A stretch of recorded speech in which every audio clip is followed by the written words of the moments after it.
Hey, Fort Wayne, the official real estate numbers are out for the month of January. So we're not just going to look at the numbers, we're going to look at what they mean. I keep it real, I keep it real, I keep it real, just keep it real. Hey guys, it's Sam Hartman. As always, we're keeping it real estate here in Fort Wayne, Indiana. And just recently, our local board of realtors released January's housing stats for our local real estate market. So I always like to dive into these numbers, look for any trends, and try to put the numbers into context for you as consumers so that you can get a grasp or a sense of what's happening in the real estate market. My mission is always to provide context so that consumers can find clarity and be confident in today's real estate market. So I hope this information is valuable for you. If you like this video, if you find this video helpful, make sure you like and subscribe to my channel. Make sure you like this video and so that you can see all of my future videos and future posts coming your way. With that, let's get right into it, starting off with new listings being up almost 20%. New listings this year are up 19.8%. And this is phenomenal news because almost 20% more new listings means more options for home buyers out there. Inventory has been a keyword, has been a hot button topic in real estate for years now. And so seeing this influx of new listings is phenomenal news. Now, is this a sign of too many new listings? Is this a sign of a potentially unhealthy real estate market? Well, some of the other stats are going to help frame that picture a little more concisely as well. So going right into pending sales, up 15.8%. So you can see the demand of the market is gobbling up that influx of inventory. In my opinion, I think what happened is in 2023, we actually saw a real estate market that was really down in the number of transactions that were being done last year. And one of the key reasons for that is because not very many people were listing their homes. New listings were down. And so the transactions were down. Demand was a little bit lower because interest rates were higher. Here's what I think is happening now. Home sellers that maybe were on the fence last year are now getting a little bit better interest rate reprieve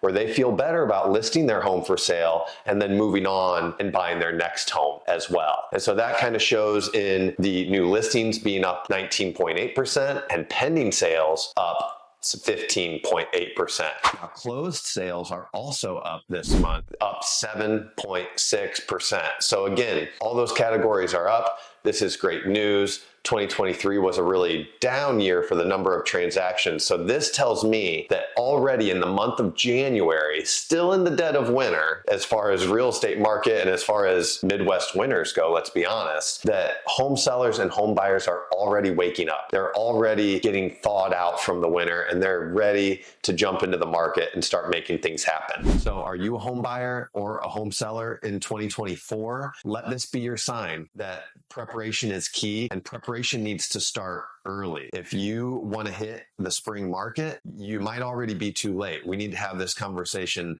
going as soon as possible. So if you're interested, reach out for your one-on-one buyer consultation or seller consultation to get the ball rolling. I'd love to help you plan and figure out those next steps. I talked about last year being down in transactions. I made a video a few weeks ago that was a little clickbaity, I'll be honest, but I said the real estate market crashed last year because really it did. It crashed in the number of transactions. It was down almost 20% in transactions, but it was up almost 8% in prices. And so what's happening now, just this 1 month into 2024, what's happening with prices there? And prices is measured in two ways. There's the median sale price, which is you take half of the sales below and half of the sales above, and you take that price right in the middle. And then there's the average sale price. The average sale price is you take all of the sales added together, divide by that number, and you get the average price. So they are two different measurements. Usually they might be fairly close together, but in today's market, there are some market dynamics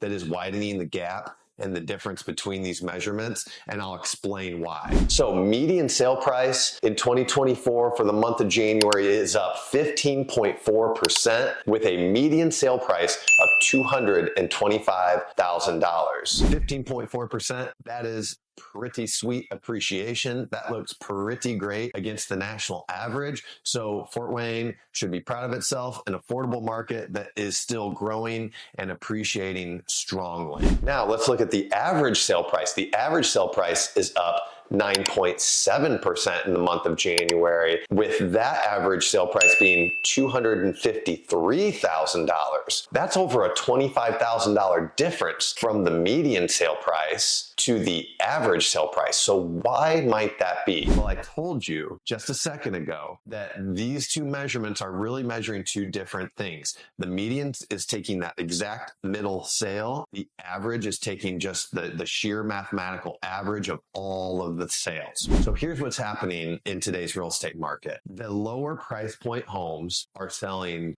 more quickly and at more appreciation than, say, the higher price homes. So in today's market, if you're buying a home under $200,000, $225,000, which is that median sale price, those homes are going with more demand, more offers, and driving the prices up. So that's why we see a higher rate of appreciation with that median sale price versus the average sale price, because we're seeing more sales on that lower end than necessarily like that higher end. That's the big difference. That's why there is over a $25,000 discrepancy between those two. Which is the most important in terms of indicators? I think you got to look at the picture as a whole. For the most part, median sales price tends to be the go-to average for most indicators out there, but especially in a market like today's, I think you really got to look at both pictures to make sense of things. Now, an important stat for every homeowner out there that might be a home seller is what is the rate of the list price to the sale price? You know, what percentage of my asking price am I actually going to receive in terms of an offer? Now, in January, that is down just a little bit, 0.2%, not much, at 95.5%. This is actually quite a bit lower percentage than we've been seeing over the last several years. But we've got to remember that the COVID-19 market, the 2020 to 2022 market was lit on fire. Buyer demand was so high. Offers were coming in multiple on almost every property that really you were getting above 100% of your asking price. So even though sellers today are seeing a little bit longer days on market and seeing a little bit less of what they're receiving in terms of asking price and sale price, the important thing to know is you are still benefiting from many, many years of phenomenal price appreciation. So even though you might not be getting that full asking price, your home has increased immensely in value and your equity has increased immensely in value as well. Here's one that I love, and it's the Housing Affordability Index. This number is based off of a scale of 100, and anything above 100 means that your average salary income in that market can afford the average sale priced home. So that is what the 100 mark is indicating. And so Fort Wayne, Indiana has always been a phenomenally affordable real estate market, whereas housing affordability across the nation has really been riding below that 100 mark for many months now. So Fort Wayne's affordability did take a hit this year in 2024 because of rising interest rates, because of rising prices. Our affordability index dropped from 145 to 120. So that's down 17%. So we did lose 17% of affordability from 2023 to 2024. But here is the key thing to think about. As interest rates are stabilizing in 2024,